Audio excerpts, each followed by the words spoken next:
Okay, so we just started chapter 1 last week, and we're right there in the middle of chapter 1. We spoke a little, well, before we talk about what we spoke about, I had a good story that I thought was worth sharing, connected to what we discussed last week. There's a story of um, Isidore Rabi was his name. I hope I'm pronouncing that correctly. He was the winner of a Nobel Prize in physics, and he was once asked why he became a scientist. And he said, my mother made me a scientist without ever knowing it. Because every other child would come back from school and his parents would ask him, what did you learn today? My mother, she would never ask that. She always used to say, Izzy, did you ask a good question today? And that made all the difference. I learned to ask questions, and that's what made me a scientist. I know last week we spoke a lot about questions, and the whole way of Jewish learning has always been through asking questions. Because when we ask questions, we're forced to like delve deeper and seek out answers that don't appear on the surface. Last week, when we covered the first segment of the Tanya, the first segment of chapter 1, we asked a lot of questions because the Tanya asked a lot of questions at first. The Tanya talks about, questions about this commitment that we apparently made before we were born, where we said, we promised to live a good life. What does it mean to make a promise? And what does it mean to be good? And why did we have to make this promise? And is it possible to live up to this promise without becoming haughty and without becoming depressed and miserable? The idea of asking all those questions was really to open up our minds to say we have to look deeper. It was like an introduction to really get us to look below the surface, to begin to understand what's going on inside of us, what is our spiritual makeup, what is our soul makeup, and ultimately, what's our purpose in this world, and what are we trying to accomplish? We spoke a lot about perfection and imperfection, like I promise I'm going to be good, but then I can't be good and I mess up. And it was right when the class ended that I remembered this quote. So I believe I've shared it in the past. There's a quote from, they say it's comedian Stephen Wright. Share this. And he said, they told me in school that practice makes perfect, but they also told me that nobody's perfect. So I just stopped practicing. Life is always like this, like we're trying to be good, but then we can't be perfect. So what are we trying to do? And the Tanya really seeks to try to explain this to us and to really get to the bottom of it. Like what is expected? What are we striving for? Where are we trying to go with all this? After we gave this whole introduction last time, we also started to define the three main terms that are used to describe people in Judaism. We said the tzaddik, the rasha, and the beinoni. The tzaddik is typically described as the righteous person, the rasha is the evil person, and the beinoni is the medium person. And what the Tanya is seeking to do is to give us a more accurate description of these, because part of the Tanya's introduction is it says it doesn't really make sense to describe all these at surface level. Oh, a tzaddik's a great person, and a rasha is an awful person, and a beinoni is a medium person. And the Tanya gives a series of quotes and ideas and stories that really show us that it's impossible to define these things on a surface level, and there has to be a deeper definition. And in short, the deeper definition that the Tanya is going to get to is that a tzaddik is someone who's perfect. They're perfect in their behavior. They're perfect in their desires. They're basically not the typical human. They're very few and far between. Like, you have to be created in that way to be a tzaddik. Most people, being a real tzaddik by the Tanya's definition, is not really attainable. That means you have to somehow eliminate any natural feelings, desires that you have. That's not within the reach of most people. What is within the reach of most people is to become a beinoni. And a beinoni, by the Tanya's definition, is someone who externally, their actions are perfect. They are fully in control of their actions all the time, but they're still human. They still have human desires.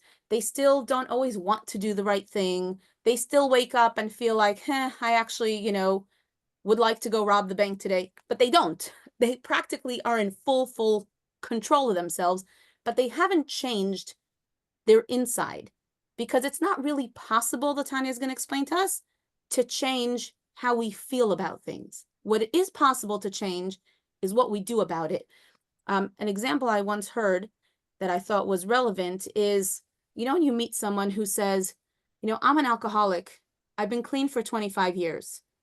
You're thinking like, you're not an alcoholic anymore. If you've been clean for 25 years, like, why are you any different than anyone else? But that person identifies that way because they know that every day they wake up and they make the choice, today I'm going to remain clean. I'm not going to slip back.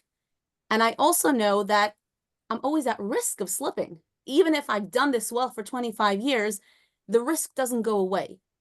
And the desire doesn't ever actually go away. I can refine my desire and maybe I could, get such good control over myself, but I can never actually change that desire inside me. And that's what the Tanya is aiming to help us achieve. It says that is achievable. Yes, it sounds very difficult, but that is actually achievable for us to really be in full control of our actions. And then the Rasha is someone who's not in control of their actions, who basically, their actions control them. They do whatever they feel like doing, without necessarily curbing or controlling.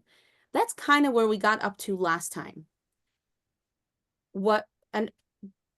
Okay, I guess we'll start with this and then we'll stop for questions. What the Tanya is going to focus on this time, which is a continuation of chapter 1, is in order to better understand this, we really have to get to, and this is, the famous line of the Tanya that is going to explain to us what's going on with our souls. The Tanya is famous for bringing to light the fact that we actually have two souls inside of us. It's not that we are, neutral and we have these demons that tell us to do this and demons that tell us to do that. We actually have two souls that are living side by side inside of us. And each of them has very, very different thoughts, ideas, and desires. But let's read it inside. The Tanya is going to quote from the Zohar. Again, the Tanya is always quoting, so it's not like the Tanya is, making this up. The Tanya says here, let me show you directly in the Zohar where this is written. I'm going to pull it up on my screen. It's about halfway through chapter 1. Let me see if I can get to it.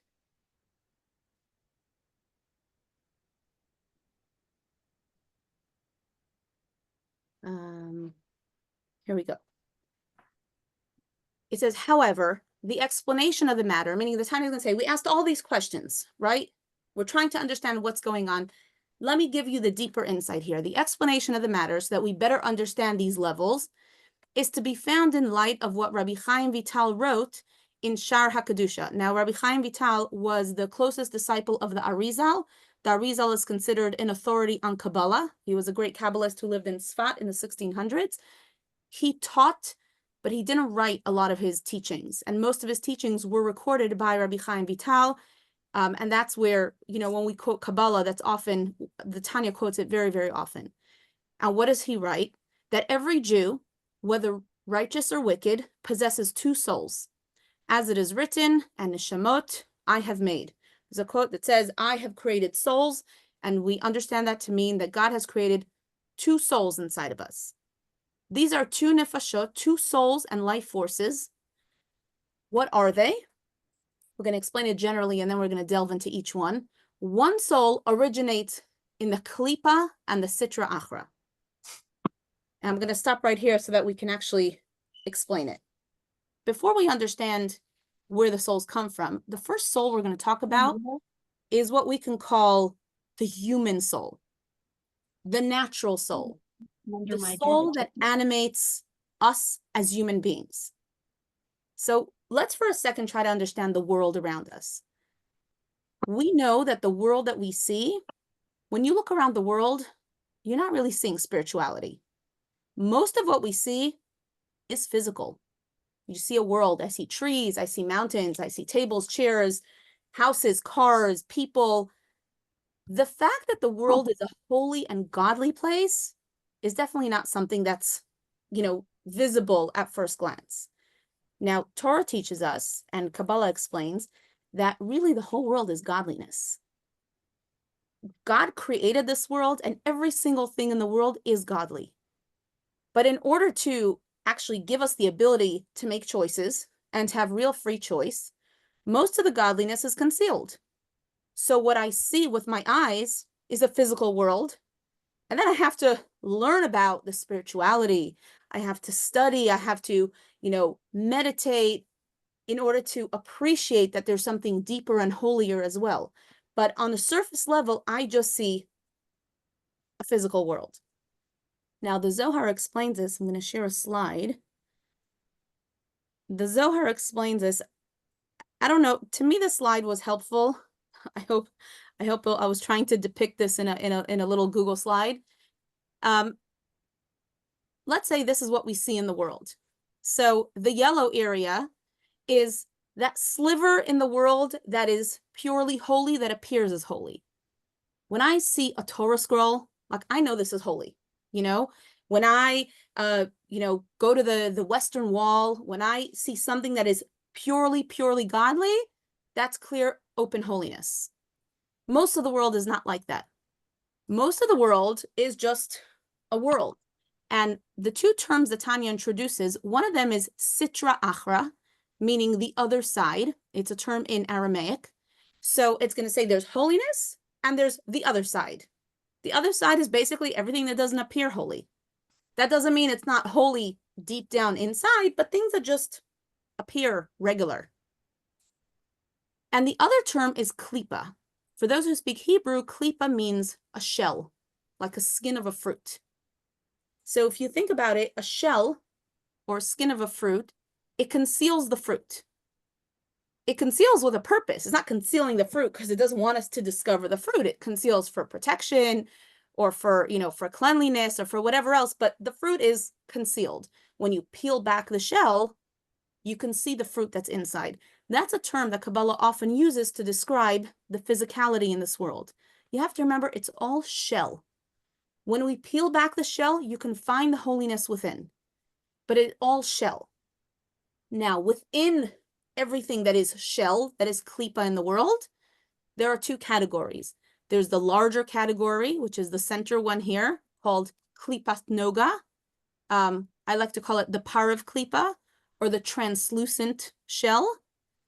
And then there's a small sliver that's called the completely unholy klipa. In Hebrew, the gimel klipot atmeot legamri, which basically means that if the entire world that doesn't seem holy is really just shells, there's two types.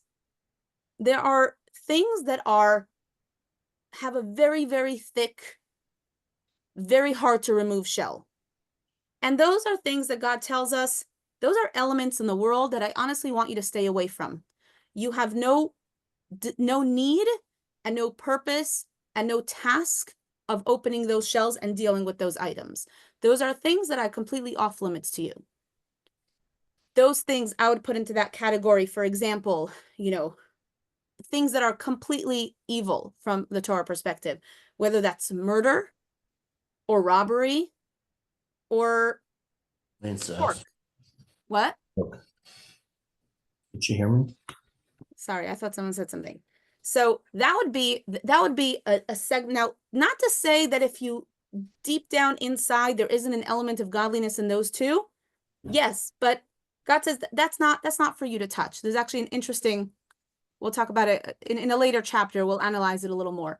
Most of the world, though, that I see around me, the reason I like to call it parav is because it's not clearly holy and it's not clearly negative or unholy. It just is, work, life, shopping, exercise, sports. It's just world. Like, it's not good, it's not bad. And the Tanya really elaborates to tell us, and we're going to talk about this in later chapters as well, that most of the world, this klipat noga is what we have to work with. Our job is when we engage in any of these things that are klipas noga, that are this parav translucent shell, If we utilize those things for holy purposes, then it's like we cracked the shell open and we uplifted it, we elevated it. It's now part of the higher spiritual energy. So if I take a cup of water and I make a blessing on it and I drink it, guess what? That cup just became holy. The cup and the water just became holy. If I, worked really hard to make a lot of money and I gave a percentage of that money to charity, the work that I did was now holy. All the energy that I invested in work was now elevated, and my work was holy, and my office is holy. Now, in contrast to that, if I take those same things and I use them for negative purposes, if I take that money and I invest it in, evil things, or if I use that water to, harm somebody, God forbid, I could take the same energies and kind of drag them down to the unholy. So that's the general picture of how Kabbalah sees the world, that really at the core, everything is holy. Sometimes it's clear and open holiness. Sometimes it's translucent shell and we can work with it. And sometimes it's a thick shell that, don't even touch that. Back to the soul that we're talking about, the first soul that we're discussing, the Tanya tells us this soul comes from this Paraklipa. It's not bad. It's just human. It's natural. All my human, earthly, natural desires for life, for self-preservation, for success, for being happy. I'm hearing an echo. I don't know if somebody's, okay. Hopefully that'll go away. And so the Tanya tells us this is where the soul comes from. So it's not, I don't know. Does anyone else hear the echo? Is everyone muted? Let me see. Sorry, I think that was me. I'm sorry, I'm working on it. No problem. So this is what we're talking about. We're talking about, the Tanya calls it the animal soul. It's the soul that animates us. The soul that is basically every regular human aspect of us is powered by this soul. Any thoughts or questions before we go on to read it inside?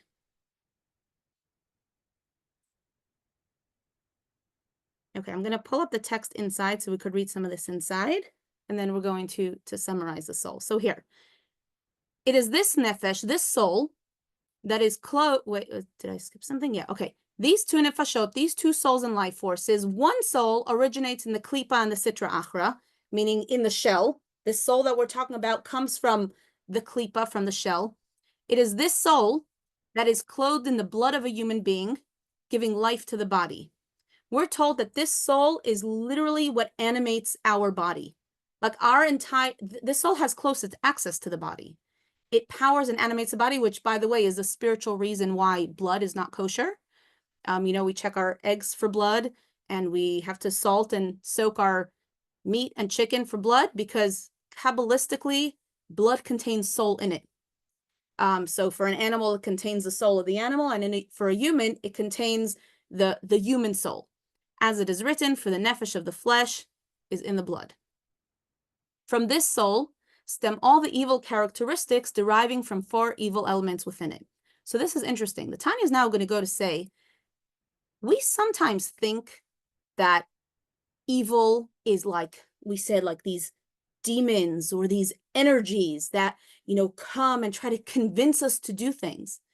The Tanya is going to explain that actually most evil that people do is coming from very human desires. When someone is seeking self-preservation and self-sustenance and just is looking out for themselves, naturally, it will lead them to do some pretty awful things.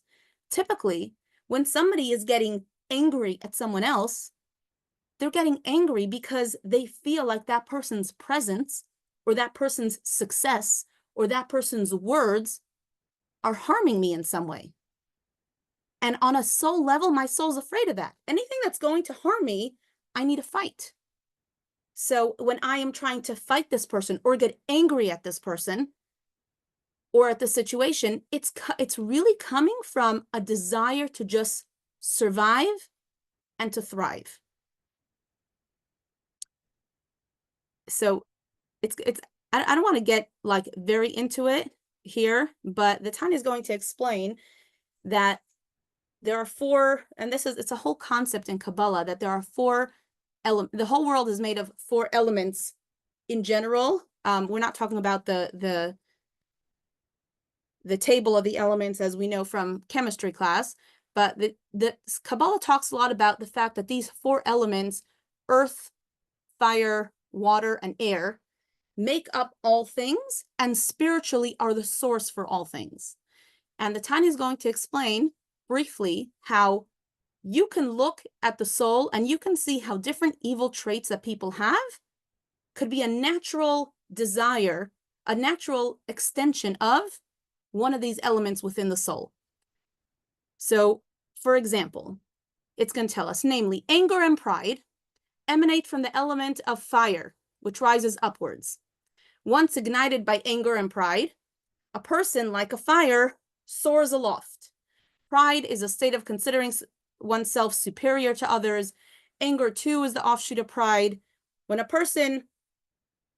a person wouldn't be proud, they wouldn't be angered when someone insults them or goes against their will. And there's a lot more written in Kabbalah, and the Tanya later talks about the fact that anger actually comes from a sense of pride, from trying to protect myself on a very natural level. It tells us that from the water element of this human soul, that's where desires for pleasurable things come from. Because just like in the physical world, water is what makes things grow, so too the spiritual element of water breeds just desires for pleasure. Now again, desire for pleasure is not a bad thing. It's a natural thing. Now, sometimes that pleasure could get derailed, and when I'm only following my pleasures, then I could land up in doing things that are not good. But all I'm doing is I'm following my human desires. A good way to think about this, especially if it's a new concept to you, is what is the most selfish human being that you can think of? Not a name, a type of a human being. Anyone? Think of a baby. A baby is 100% selfish and self-absorbed. It needs to eat. It cries. It doesn't care what time it is. It doesn't care that the mom or dad just stayed up all night, that it's waking up the whole family. It's in pain. It's crying. It needs something. It just cries. Trying to explain to a baby or even to a toddler that actually that's not so nice to ask your mom so many times for the same thing. Your mom's tired. They won't understand that. Because, and it's going to talk about this later, but this is an interesting concept, why the Tanya talks about the animal soul or the human soul first. Because when a child is born, their soul that is the most in power is this human soul. It takes a certain level of refinement intellectually to be able to make room for something higher. Which is why a child, when they're very, very little, they're going to be very self-focused and very self-centered. What the Tanya is doing really in this entire section, you could think about it and say, one second, why are we sitting and focusing about all these evil parts of us and all these terrible desires that we might have? Remember that the Tanya was written a little bit like a self-help book, like to answer our questions. The author of the Tanya, in his introduction, he said, for so many years, people have been coming to ask me questions, and very often the same questions are repeated again and again by different people and by the same people. And I want to lay out these concepts so that you can all get your answers in the book.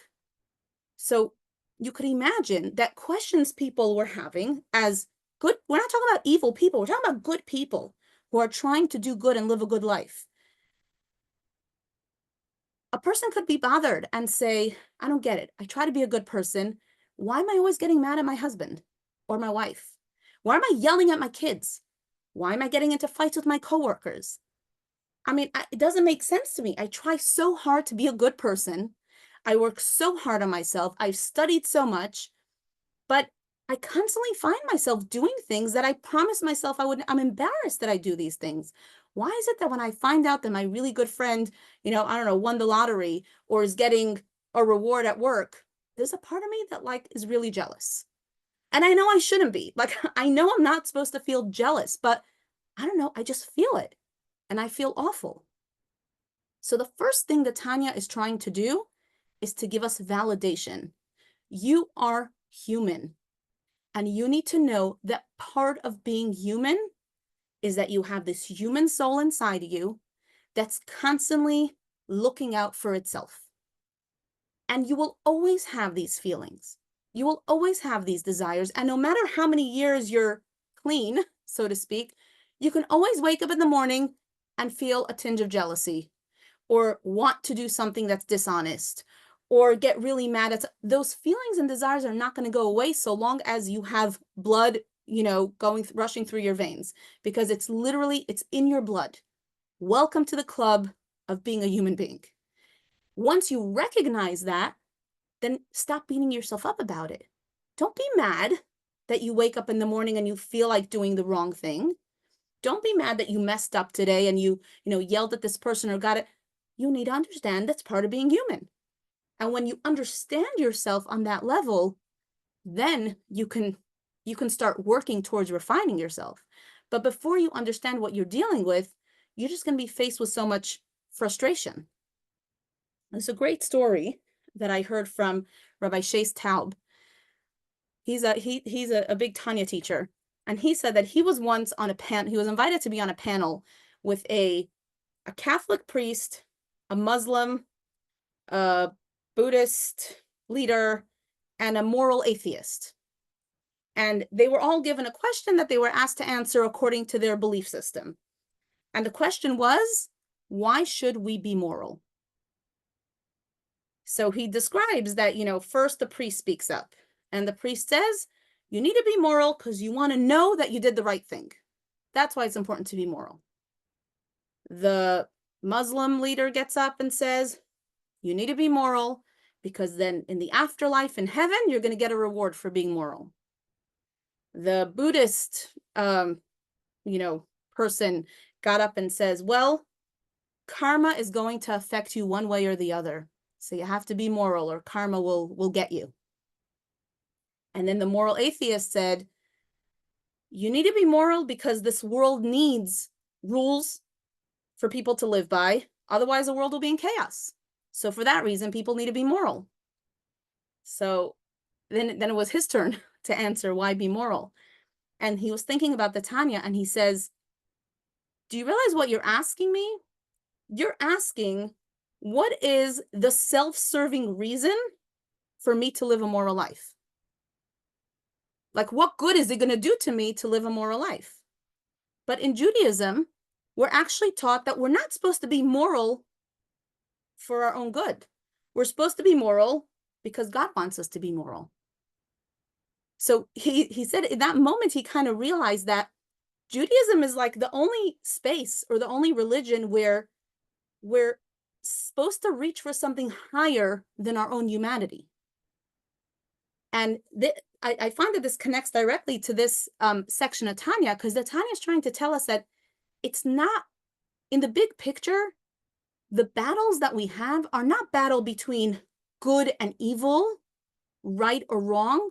Our battle is between humanity and natural instinct.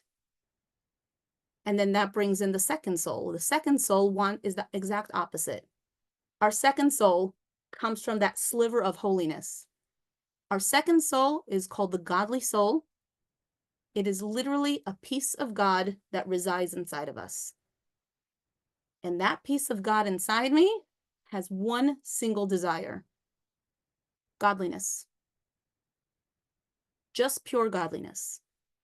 And the Tanya quotes that, again, for those who are familiar with the story of creation, on the sixth day, when God created Adam, who Adam was like the the prototype for all humans. It says God shaped Adam out of the earth. And then what did God do? He breathed the soul through his nostrils. If you think about it, every single other creation was created through speech. God said, let there be light, let there be, you know, a sky, let there be, everything else was created through God's speech. The only thing that was created in a different fashion was the soul. It was breathed into him. Now, think for a second when you're like really tired and exhausted and having a conversation with someone. Can you talk when you're very tired? I talk when I'm very tired. Maybe I talk a little too much, maybe not so focused, but most people, you can still talk even when you're tired. Now, what happens if you're really tired and I hand you a balloon and I say, can you blow this up? How much energy is that going to take of you? A lot more than talking, right? And you can test it out. You can see, you know, I can talk for hours on end sometimes. If someone gives me a pile of balloons to blow up, you know, after the first, the second, the third, it's like enough. Can't do this anymore. Because blowing is something that comes from deep inside of us. And the Zohar explains that when God blew the soul into man, he literally was transmitting a piece from within him, piece of godliness, into man. And so if you think about that for a second, we are walking around with literally a piece of God inside of us. Not, you know, and not something that's just nice and beautiful and positive, not just a good voice inside of us, literally a piece of godliness that has one desire only, and that is to cleave to godliness. Meaning, remember we started with a question last class, I think it was, of which one's the real me, right? The me that makes the resolution or the me that can't figure out how to keep my good resolution? The real me is that godly piece inside of me that just wants to be godly. And the Tanya is quoting from the Zohar that says every single person has this godly soul. And specifically, since the Tanya was written for the Jewish crowd, the Tanya is going to talk about the uniquely Jewish godly soul. The Tanya says that the Jewish soul, the Jewish godly soul, is unique. It's a special brand that connects all Jewish people at the soul level. We're all connected. And it's something that is inside every single Jewish person, regardless of the choices you make in life, regardless of the circumstances you were born into, you have this godly spark inside you. Now, if we think about it, it's like, wait a second, I'm not lazy. I'm not angry, awful person. I'm a godly being. I happen to reside in a physical body, and my physical body also has this human soul that's just trying to preserve my physical being. But at the core, I'm a walking piece of God. And that kind of really shifts, you know, how we can see ourselves and how we could see ourselves within this world. It's interesting. We said that it says the first soul is the human soul. The second soul is the godly soul. You could say, what second? It should talk about the godly soul first, right? Why is it mentioning the godly soul second? Like, it seems like that should be the priority. And one of the reasons is that it's explained elsewhere that when a baby is born, their predominant soul is their human soul. The godly soul is not fully incorporated into the person until, do you know when? Until they reach bar or bat mitzvah. Meaning it said that when a child is born, they get part of their godly soul. When they get their Jewish name, they get another part of their godly soul. And really for the rest of childhood, the godly soul surrounds them, but is not fully incorporated within them. The morning that a Jewish girl turns 12 years old, a Jewish boy turns 13 years old, regardless of celebrations that they do or don't do, they wake up that morning on their Hebrew birthday, their godly soul is fully incorporated inside of them, which is why, according to Jewish law, a person's not responsible for their actions until the age of 12 or 13. Because it's only when you have the godly soul fully incorporated inside you, now you actually have the ability to make a real choice. Before that, your godly soul wasn't fully in power. You can't be expected to make the right choices. It also might explain why, it's in the onset of the teenage years that suddenly all this turbulence sets in, right? Suddenly it's like, we see that also with as the child matures, and suddenly they're trying to discover themselves and figure out who they are and what am I really and what am I trying to do on a spiritual level, because now they have two fully embodied souls inside them that are battling over them, and they're trying to figure this out. So that's the deeper reason why the Tanya mentioned the soul second, because practically speaking, we get the soul second. Everyone's been so quiet. I feel like we've had a monologue. Let me ask you, if you had to define in general, what's considered good? If I'm going to define what's good and what's bad, how would you define good or bad in our society?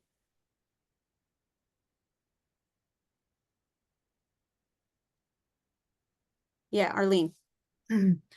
I guess the first thing that comes to my mind is bad would be something that harms somebody. Okay, thank you. Anyone else?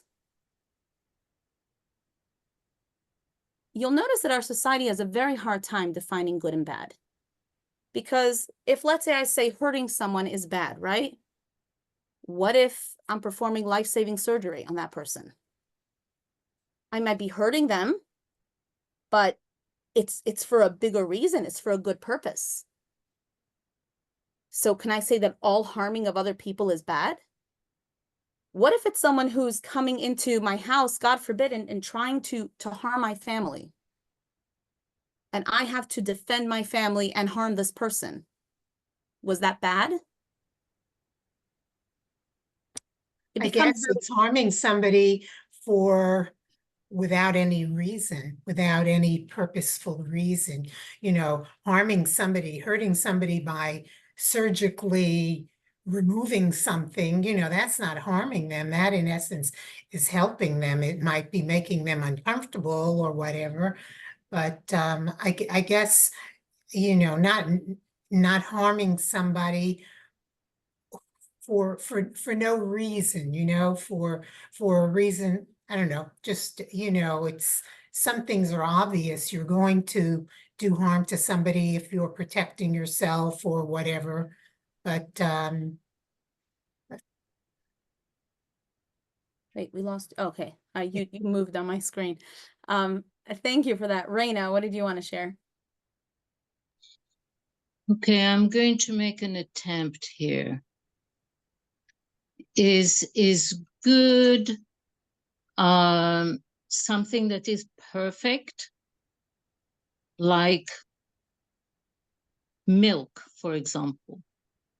It's good milk if it's fresh, it's taken from the cow, and it's absolutely fresh, so it's at its perfection.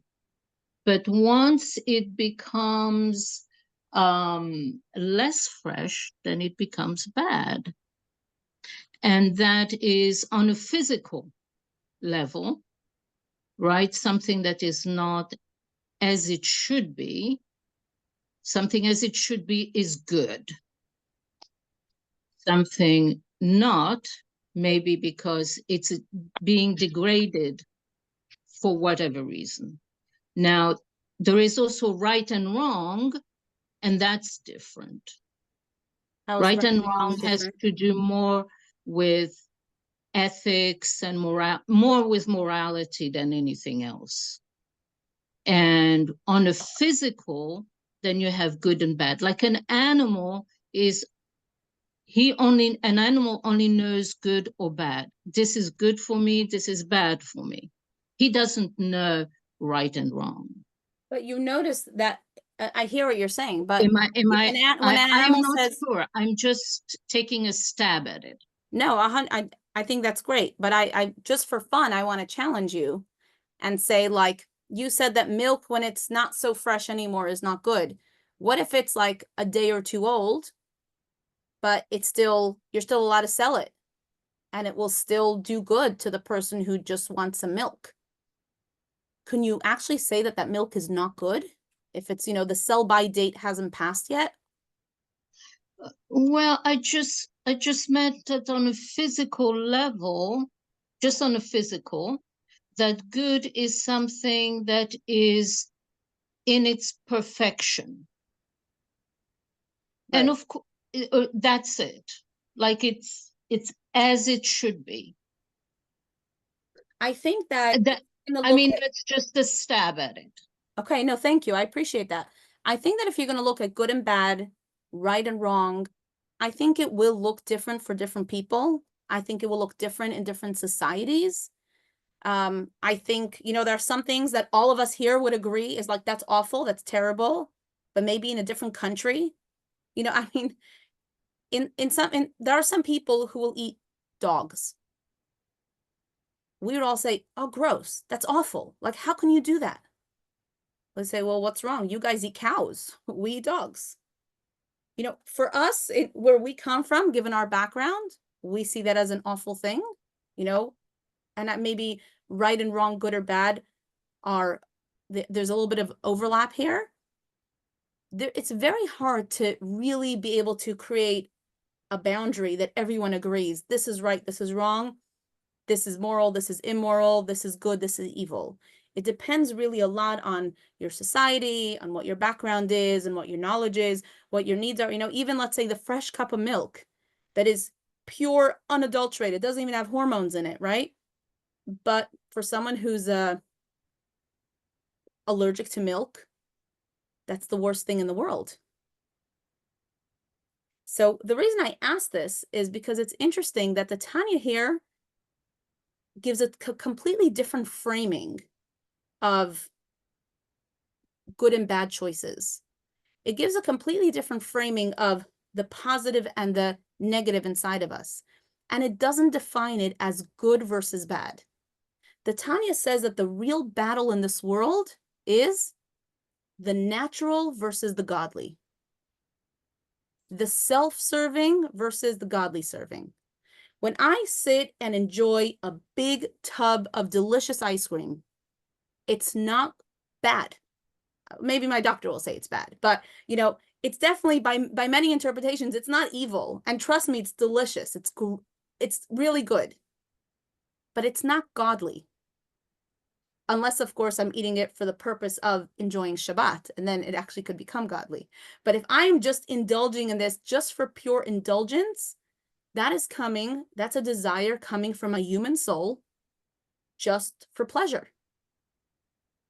And again, it's not a bad thing to do, but there's a better way to do it. And my task in this world is to choose what's godly versus what's self-serving. And that's how Tanya is going to look at the battles that we face all the time. The battle for, when I'm trying to not get angry, when I say I'm trying to be a good person, what does it mean to be a good person?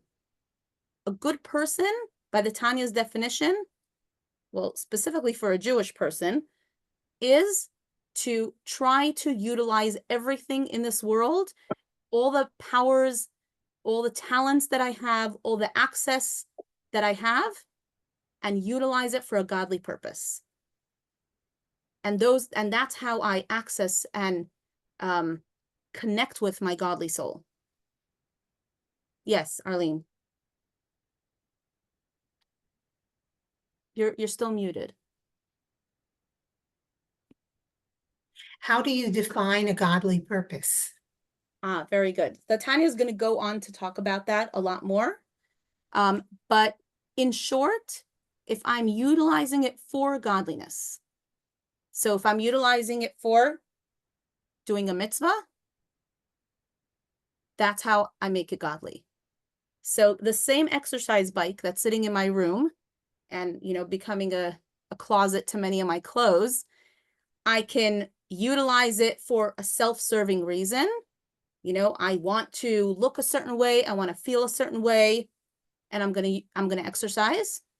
Or I can say, I want to be healthy and strong so that I can raise my Jewish family, so that I can celebrate Shabbat and Jewish holidays, so that I can give back to my community. Boom. I'm now able to exercise in a godly way. Yes, Eileen. Well, what about sitting and reading a book or watching a TV show? Is that just for pleasure or enjoyment? How So is that defined? that's why I think you have to ask yourself, am I watching this? Am I using, now, I could be watching a show. Firstly, if the show is negative and will have a negative effect on me, then I already know, where that's going. But if it's a show that's just, let's say, just pleasure, just humor, right? So again, if the intention in doing this is, I am doing this because I'd like to be more relaxed and more present so that when my grandchildren come over, I can really dedicate myself to them.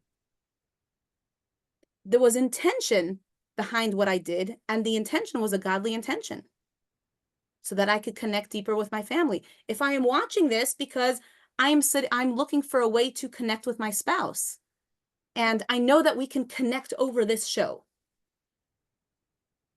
So suddenly I'm using this show as a tool in bringing peace and harmony to my home. So I'm able to take something, and again, assuming that the show is, fully parv and kosher and is not, something negative that will have a negative effect on us. But I can take this and it's amazing when you start thinking about it, almost everything we do. It just takes intentionality and what, modern psychology calls mindfulness. But the Tanya was talking about this, way back in the 1700s. Like, live life mindfully. Try everything you do. You want to try to make sure that you're doing it for a godly reason. And if there's no way to do it for a godly reason, like it's totally impossible, then maybe it's not in that translucent shell category. Maybe it's in the off limits category. I can't eat a ham sandwich for a godly reason. There's no way, right? That's in that last category. But so many other things I can do for a godly reason. But we're really getting ahead of ourselves, because really the Tanya in chapter 1 and in chapter 2 is really just trying to define what are these souls inside of us. Chapter 3, we actually really kind of crossed into chapter 2 now when we spoke about the godly soul. In chapter 3, the Tanya is going to go on to explain more about the godly soul. Like, tell me more about this soul. What is it? It's just some little fire burning in my heart. Like, what is it exactly? And the Tanya is really going to elaborate and explain what, how the godly soul thinks, how the godly soul feels, and how that can affect me at any given time, and how I can really tap into it in whatever it is that I'm doing. I want to see if I missed anything. Okay, I wanted to share if we're just going to summarize, I wanted to share a short little meditation, which is really a paragraph from the morning prayers. I believe it's in all prayer books. There's a section in the morning prayer that we say shortly after we wake up. There's the Moda'ani. So we wash our hands. We thank God for our functioning body. And then there's a prayer. Let me share it. It's called Elokai Neshama. You might be familiar with it. I have it here in the English. It's fascinating once you learn about the soul, how you think about this prayer differently. So here's the prayer that we say in the morning. We say, Elokai Neshama, my God, this soul that you bestowed in me is pure. You created it, you formed it, you breathed it into me, and you preserve it within me. And eventually you will take it from me and then restore it to me in the time to come. This is referencing it says that at the end of days, after the coming of Mashiach, there will be a resurrection of the dead, and God will bring back the godly souls that were removed from the bodies. So long as the soul is within me, I give thanks to you, God, my God, God of my fathers, Lord of all creatures, Master of all souls. Blessed are you, God, who restores souls to dead bodies. I think it's a fascinating meditation to start our day with. If I take a moment in the morning to say, I'm just a body. Without this godly soul, I'm literally just, I'm no different than an animal, really. An animal is animated by some kind of life force. But like Raina said before, an animal has no concept of, morals and what's right and what's wrong. Definitely not what's godly and what's holy.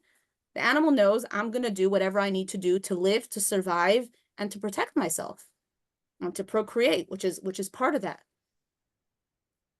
Every morning when I wake up, I say, God, you just gave me this godly soul, a piece of you inside of me that's here now to animate me. And now I have the ability to choose in everything that I do, if I'm going to do it the human way, the natural self-serving way, which is not bad necessarily, but it's just self-serving, or I'm going to do it the godly way.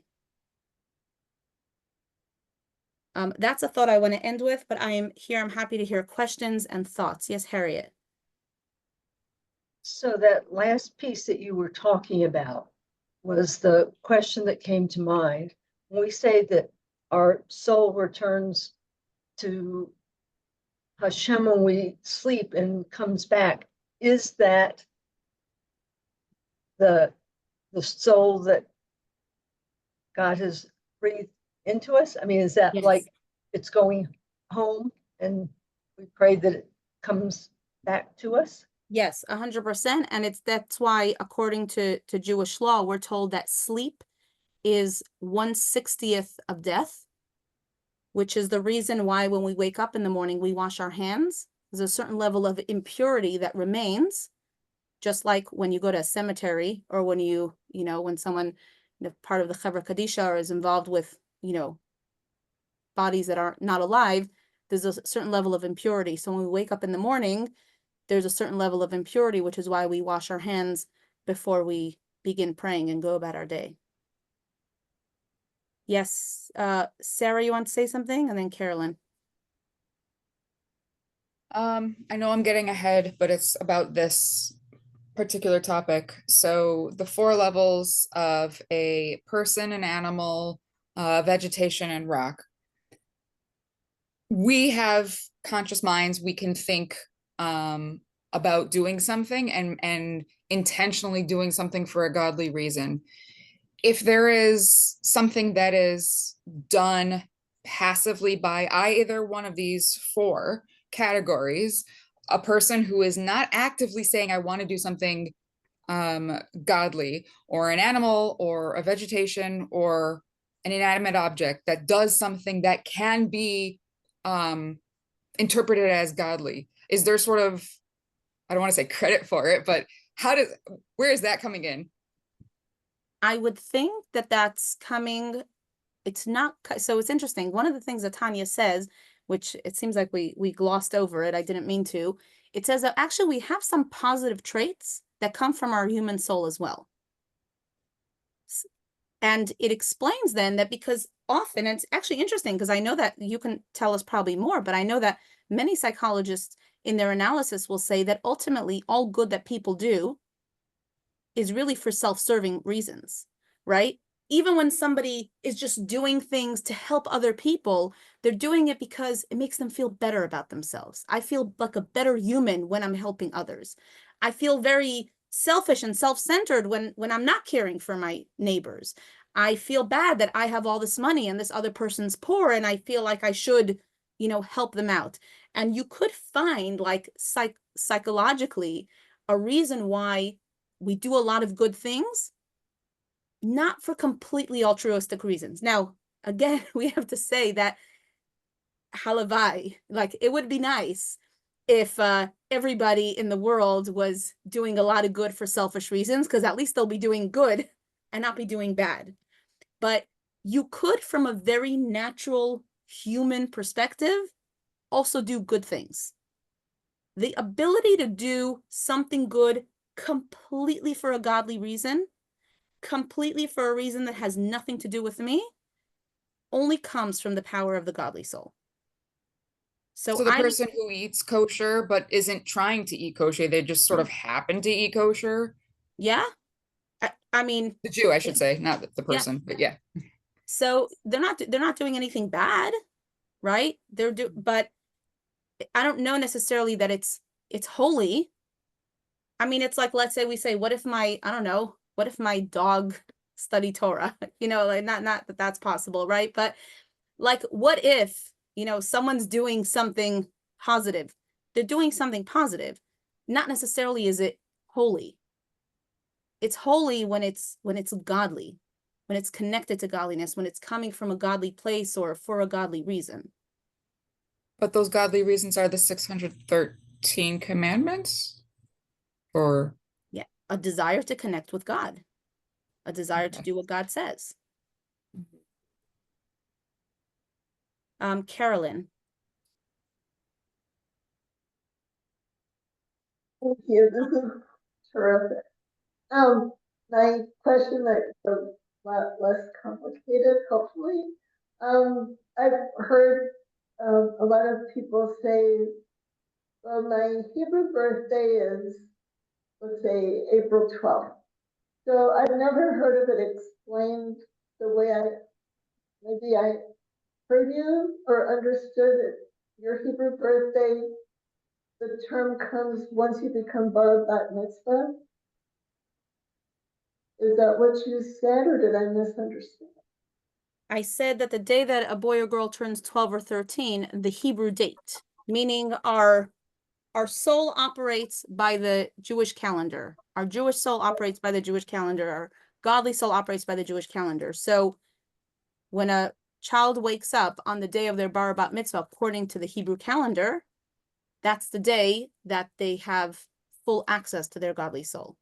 But on a smaller scale, it's kind of good to know when your Hebrew birthday is, when your Jewish birthday is, because it's definitely something that's connected to your soul. So where Kabbalah teaches us that your soul has special powers on the day of your Jewish birthday. So it's a day that you are given like extra powers, ability to bless people, ability to tap into, you know, holy resources. So if you don't yet know when your Jewish birthday is, or you don't track it every year, you can Google Chabad.org Jewish birthday calculator, and you'll find out when your Hebrew birthday is, and it's a good day to circle on the calendar. Oh, right. Yeah, thank you for mentioning that. So it's not like the way I heard it, and that's what confused me. But let's say if you're 11, you can't say, well, my Hebrew birthday is on because they haven't had a bat mitzvah, but that's not what you said. Right. No. Your Hebrew birthday applies from the very first birthday. The day that you're actually born, but just based on the Hebrew calendar. Right. Okay, got it. Yes, Rita. Anyone who has to sign off, have a good night. It's good to see you. I would just realize that next week, Monday, is Labor Day. So I don't think we're going to have class next Monday, but I'll definitely follow up with an email. We should be back the Monday after. Someone else wanted to say something. Raina? No, I think we moved on, so that's okay. Okay. Any other thoughts, Thanks. questions? Yes, Arlene. I don't know. I was just thinking about what Sarah said about, I mean, it's hard to imagine doing something that is godly, that is good, and not feeling gratified by it. You know, not to say I'm doing it for the sake of gratification, but I'm doing it and it's doing good and that makes me happy. And is that a contradiction? If it makes you happy, does it mean it's not for solely a godly purpose? Nope. It's totally fine. You can be super happy when you celebrate Shabbat and you enjoy delicious food and you spend time with your family. There's nothing wrong with feeling good about it. Yeah. We were talking about someone who's, you know, doing something good without realizing, without intending to do it. Like, I don't know, my phone just died on Friday afternoon and I didn't use it for, 24 hours. So I guess technically I kind of sort of kept Shabbat, So we're talking about doing a mitzvah with intentionality, having in mind that I am doing this because this is the godly thing to do. Yes, Harriet. So I was thinking as you were talking about being on a Hever Kadisha, I mean, it's not something that you feel happy about doing, and it's not something that anybody's going to say, hey, good job. I mean, there's something about this is the godly thing. I mean, this is preparing the body in some ways, to me, the most sacred 100%. task that you can do. 100%, which is why Chevra Kadisha and really anything that's done for a person after they passed away is called Chesed Shelamet. It's called true kindness. And the Talmud discusses what does it mean, true kindness? Because when I'm kind to someone, I could be doing it for very altruistic reasons. But when I'm kind to someone after their death, there is not even a 1% chance that I could be doing it for any sort of, payback. Like you said, no one's going to high five me or say thank you or say, I'll do the same for you or you're so awesome. Like nothing. I'm literally doing something for someone who is not physically aware of it and can't even look me in the eye when I'm doing it for them. So it's definitely a very high level of kindness. Good night, everybody. Good to see you all. We'll continue the discussion next time. Thank you. Thank you, Jeannie, and everybody. Thank you very much.